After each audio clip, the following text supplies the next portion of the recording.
I will always continue to say that riots are socially destructive and self-defeating.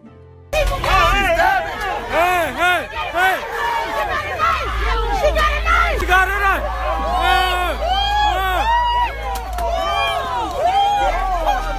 out of here!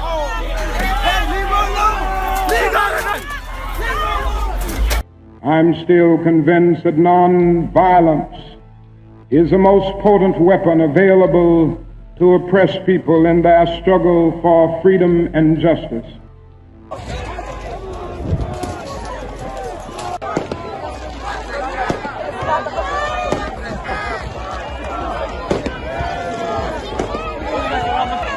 I feel that violence will only create more social problems than they will solve.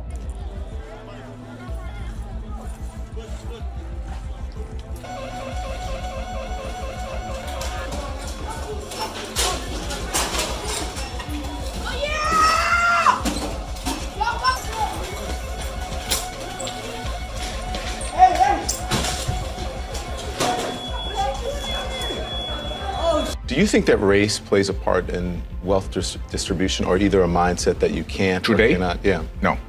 You don't? No, I don't. I don't. Hey, you and I, we're proof. Why would race have anything to do with it? Put your mind to what you want to do and go for that. It's kind of like religion to me. It's a good excuse for not getting there. Do you think that race plays a part in wealth distribution? We have to stop demonizing people and realize the biggest terror threat in this country is white men, most of them radicalized right, to the right. Where are we in the United States of America in race relations and what you see from day to day in your life? Skip, they wouldn't want to ask me that. They wouldn't want my answer to represent it because God knows I have been nothing but blessed. My whole path, these 33 years have been nothing but a blessing. I have never, never is a strong word, I've never dealt with racism, and I'm glad I didn't have to. They're all hoping to start a race war. They're always trying to do that. This is a persistent infection in white American culture. This is a persistent infection in white American culture. In my opinion, we don't need white people leading the Democratic Party right now. I'm here for the millennials and the brown folks. What do you say to the people who dragged a poor white guy out of a car and beat him? Oh my goodness, poor white people, please, stop it, Carl. There is a class of colored people who make a business of keeping the troubles, the wrongs, and the hardships of the Negro race before the public. Some of these people do not want the Negro to lose his grievances because they do not want to lose their jobs. There is a certain class of race problem solvers who don't want the patient to get well. That was said by Booker T. Washington. Here's what we've seen. Protests, people motivated to go out in every state from coast to coast, red states, blue states, cities, towns. Look at these pictures. Americans making it clear that systemic racism is an issue that they feel needs to be addressed. How are we going to get rid of racism until... Stop talking about it. I'm going to stop calling you a white man. Yeah. And I'm going to ask you to stop calling me a black man. As thousands and thousands of Americans peacefully protest racism and police brutality, when they won't even admit that systemic racism exists in our society and in our police departments. You know, it's frustrating to me that people take race and they make it personal. You know what I mean? Like we're at a loss in this generation. If you look at it in the 80s, Archie Bunker was a stark racist. Stark. If you don't know who Archie Bunker is, look him up. All in the Family, great show. Thinking it over, you and Henry are trying to find somebody else to buy the house. You don't call that crooked? No, that's looking out for number one. Where does that place Henry Jefferson? He's number two. Why is he number two? Because, meathead, there can only be one number one and one number two. And life made Jefferson number two long before I come along. So I suppose suppose that the Puerto Ricans are number 3 then, hmm? Well, no, not necessarily there, little girl. Your Puerto Ricans could be 4. Your Japs and your Chins could be 3. 3A, 3B. The Jeffersons, stark racist. Fred Sanford, stark racist. But you know what black people and white people did? They laughed. You watch 48 Hours with Eddie Murphy and Nick Nolte. Both of them hated each other because he was black and because he was white. You know what they did? They laughed. But I asked you what the racial breakdown was of your audience. Do you remember this? And you told me the only black face you could see in the whole audience was your makeup artist. I believe that's what you said, and she was in the front row, right? A lot of white kids love rap. Yes. Explain that. What does that say to you? What's the message of it? What's the bigger picture of it? I don't want to be bashed because I don't want to sound like I'm on the wrong if there is a side, but I thought that was clearly a message that there was no such thing as racism. That's what I thought that was. The Reverend and his followers are the self-appointed avengers. I think that hate is an emotion. I would love to use love, but if I've got to use hate, I'll deal with what my hand calls for. You know, I said, and it's probably get me in trouble, but I said to some of my colleagues recently, so I know that it's an issue, but it seems like every single day on television I'm talking about race, and it's because of the news cycle, it's in the news, but sometimes I get so tired of talking about it, I want to just go, this is over, can we move on? And if you talk about it, it exists. Right. Yeah. It's not like it exists and we refuse to talk about it, but making it a bigger issue than it needs to be is a problem. I think that the criticism is helpful. I also think that it might, I think of a lot of things. The first thing I think is that we actually do have an ideological frame. Myself and Alicia in particular are trained organizers. We are trained Marxists. We are super versed on sort of ideological theories. And right now, we are in a society where we can't have a conversation because no one's willing to listen. People are just shouting. People are just Whatever they shouting. think. People are walking down the street, hashtagging everything, but no one's listening. Using wrong examples to present an argument leads us nowhere forward. I understand the emotion, and I respect my opposition, but when you go into the areas of making false charges and living in the past, you do not address the issues of the present.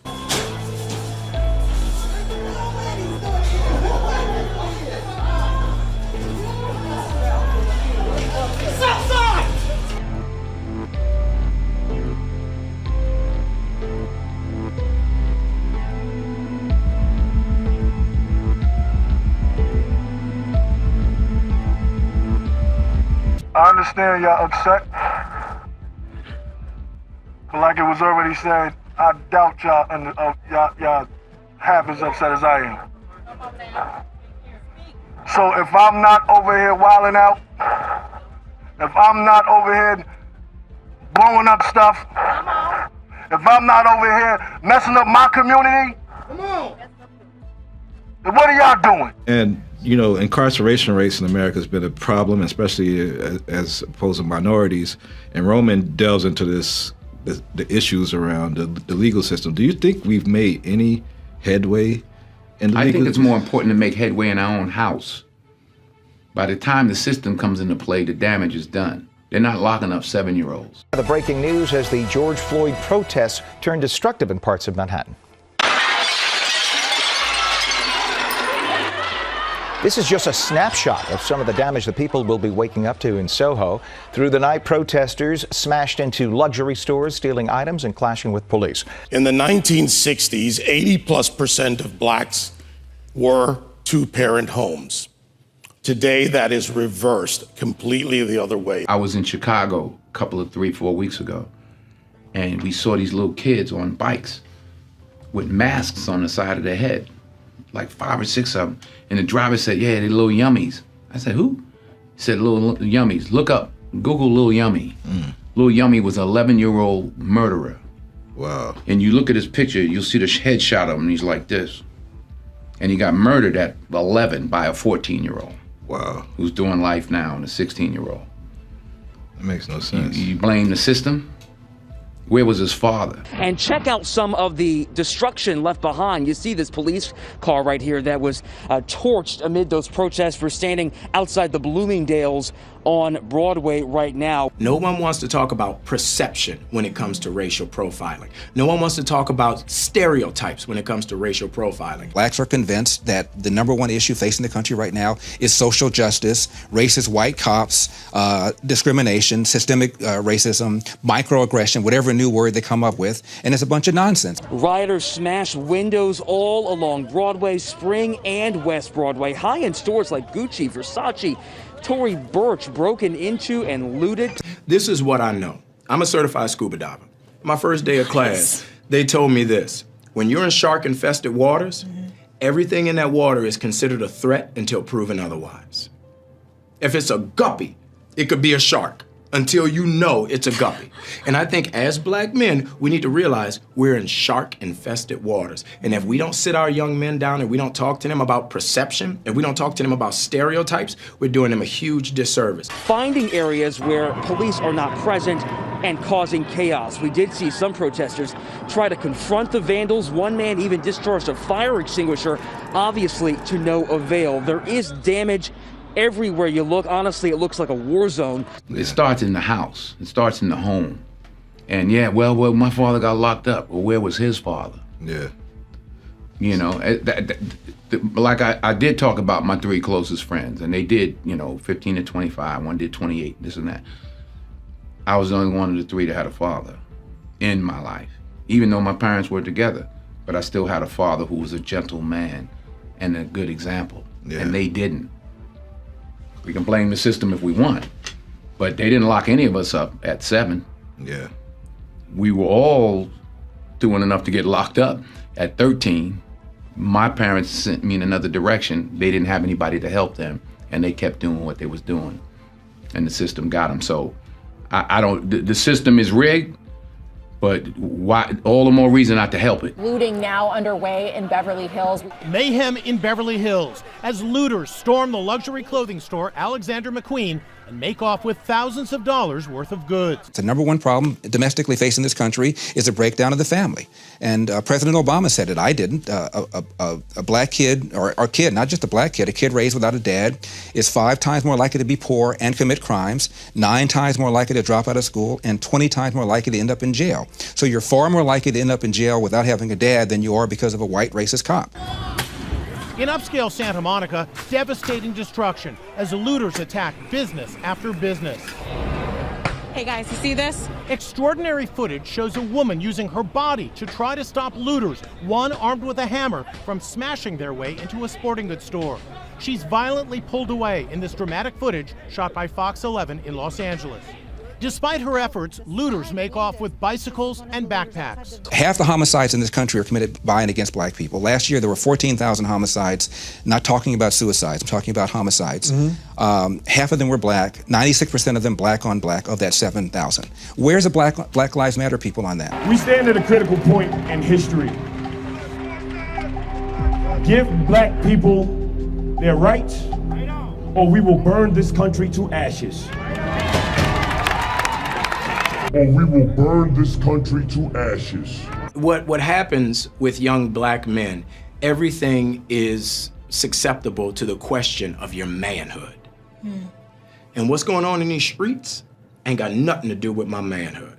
Interesting. If I'm gonna fight a police, I'm gonna fight him in a controlled environment, a court of law. I'm not gonna fight him on the streets. At Patagonia, they flee with surfboards. These looters make their getaway on a motorcycle. Bedlam at this van store. Looters pile out with shoeboxes. Watch this dude slip and fall. This guy grabs a shoebox, then tells a KCBS reporter why he's doing it. People need to start chaos in order to make their point across. Let's switch it up, y'all. Let's switch it up. Yeah. Amen. Do this peacefully. Please. My brother moved here from Houston. And I used to talk to him on the phone. He loved it here. He started driving truck. He was good. So I highly doubt. No, I don't know. I know he would not want y'all to be doing this. Aerial shots show looters pouring out of Santa Monica Place Mall. One street over, I spotted people casually strolling with allegedly stolen goods. This guy proudly showed off his box to me. And this disturbing footage shows a man using an aerosol can to torch a San Bernardino DMV. Today, I'm getting an up-close look inside a CVS that's utterly trashed. In Baltimore, where Freddie Gray was killed, Freddie Gray died in a van. I shouldn't say was killed, died in a van. Yeah. You have a city that's 45% black. City council is 100% Democrat. The majority of city council is black. The top cop at the time was black. The number 2 cop was black. The majority of the command staff is black. The mayor is black. The AG is black. And yet here we are talking about racism. I mean, it's absurd. Black History Month you find ridiculous. Why? You're going to relegate my history to a month? Oh, come on. What do you do with yours? Which month is White History Month?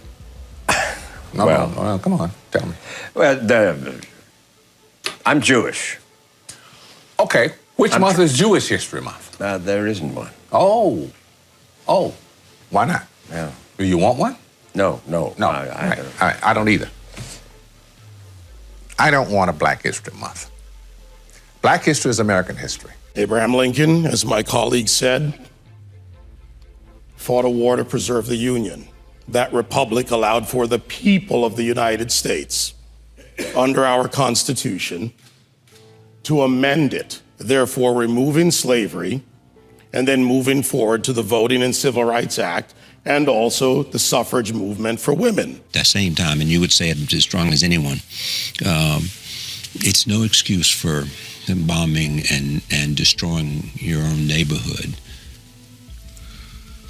And burning down wherever it's happened, burning down storefronts and stores that people with mobs is how they get turned into that. Yeah. What's to be gained? You stop for one split second to think. Burning and looting doesn't help you in any way. So I will continue to condemn riots and continue to say to my brothers and sisters that this is not the way. Continue to affirm that there is another way.